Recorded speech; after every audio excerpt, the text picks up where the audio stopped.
Vikram sir ഇത്രക്ക് പോപ്പുളറായ എന്നെ കണ്ടിട്ട് മനസ്സിലായില്ല അജാറത്തേണ്ടി. നമുക്ക് ഇഷ്ടമുള്ള ആളെ കാണുമ്പം ഈ അടിവയറ്റിൽ മഞ്ഞ് വീണ പോലത്തെ ഒരു സുഖം ഉണ്ടാവും പറയണേ. എന്താ പേര് പറഞ്ഞേ? ആ, യാഡ്ലി. യാഡ്ലി കാണുമ്പോ എനിക്കത് ഇല്ല. എന്താടാ അവിടെ? ഞങ്ങളിവിടെ ഒരു സൊസൈറ്റി രൂപീകരിക്കുന്നതിന്റെ പോടാന്ന് എപ്പോഴും ഇങ്ങനെ പറഞ്ഞാൽ ശരിയാവില്ല. ഫൈൽ എല്ലാം ഈ ഇടത്തോട്ടാണല്ലോ. മാത്രമല്ല അവർ ഈ വലം കൈ ഉപയോഗിക്കുന്നത് മറ്റു പല ആവശ്യങ്ങൾക്കുമാണ്.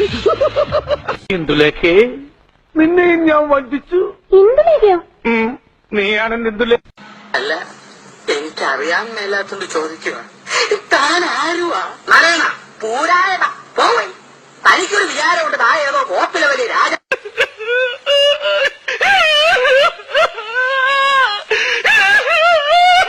ചാക്കോ അല്ല സഞ്ചി. ഞാൻ ചാക്കോ കേറ്റി, ഞാൻ സഞ്ചി ഇറക്കി. കൊള്ളാലോ കളി. അടുത്ത പോലത്തെ. അപ്പൊ ശരിക്കും വക്കീൽ തന്നെയാണല്ലേ? കാണാനൊരു ലുക്കിലെന്നേ ഉള്ളൂ, ഭയങ്കര ബുദ്ധിയാ. അയ്യോ, ഞാൻ ബാച്ചിലറാ. എന്റെ അച്ഛനും ഒരു ബാച്ചിലറായിരുന്നു. അപ്പൊ മുത്തച്ഛനോ? Chronic bachelor. ഇന്നലെ രാത്രി ആശാനും മക്കളും കാവിൽ കഥകളി കാണാൻ പോയില്ലായിരുന്നുവെങ്കിൽ എന്താകുമായിരുന്നു ഇവരുടെ കഥ?